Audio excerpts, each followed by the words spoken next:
What's going on, gamers? This is DBMgamer, and today I want to talk about what's to come for Destiny. Bungie's been super quiet about what's around the corner, so I thought we would cover that.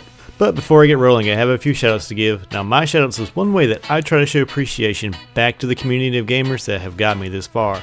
So I want to give a special shout out to Nonstop Rave, Peter the Reaper, Bacon Knight, BC Fuzz Gaming, John Warren, Gavin Douglas, and Rubnix Jimmer and Thomas Slater for also following me on Twitter. The buzz at the moment is that Destiny is dead.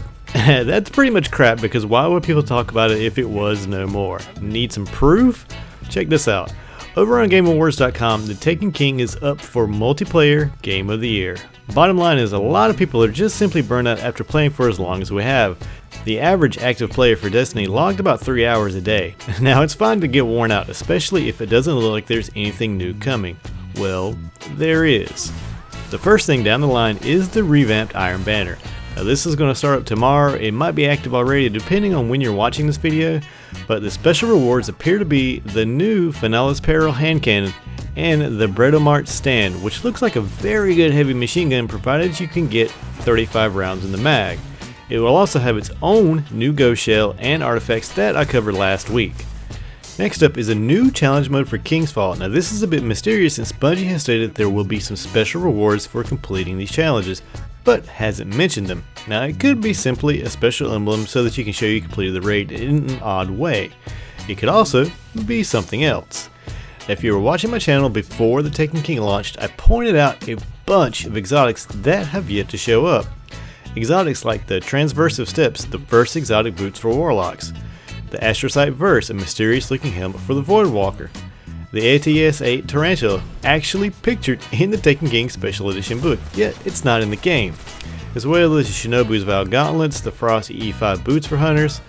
How about missing weapons? I remember everyone was freaking out about the Fire Thunderlord, but here is an interesting point. That here it's pictured as a Void Thunderlord. Could it be that it's an exotic heavy machine gun that can switch between the two elements? It's hard to know if these exotics will be rewards, but there is one that I'm almost certain will be a reward, and that's this. Anyone remember Oryx's raid ship?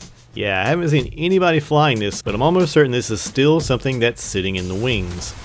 But as far as that pretty exhaustive list of exotics, they may be time gated so that Bungie still has more content to give out even later down the line. Kind of like how No Time to Explain wasn't available until very recently, but who knows? The next thing down the line is something that I mentioned before Eververse got rolling. I said that there would eventually be some special Sparrow reskins for sale.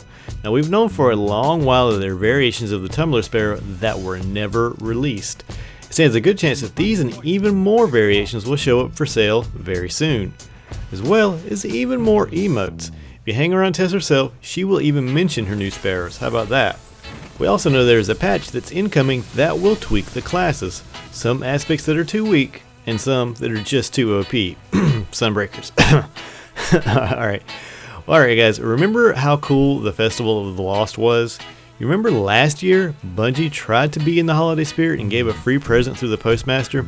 Most got some legendary gear, and that was it. Yeah, a lot of people were pretty disappointed with that. The bottom line is Bungie is pretty aware of Christmas and wanted to do something. Now, before Destiny even launched, you can find a video on YouTube of Deej reading holiday limericks. So how about a holiday festival for Christmas time? I'm betting this will happen. Call it a feeling in my gut, but I would be surprised if it didn't. Now, before I get out of here, I do have a question for you guys and gals. How did your trials go this weekend? Mine sort of fell in the meh group. I still have guns that I want to get that have yet to drop. Instead, I just kept getting weird Osiris artifacts, but at least it looks like a weapon, right? Well guys, if you like this type of content, just hit the like button, or leave a comment, or if you just want to see some more, hit that subscribe button. But as always guys, have a good one.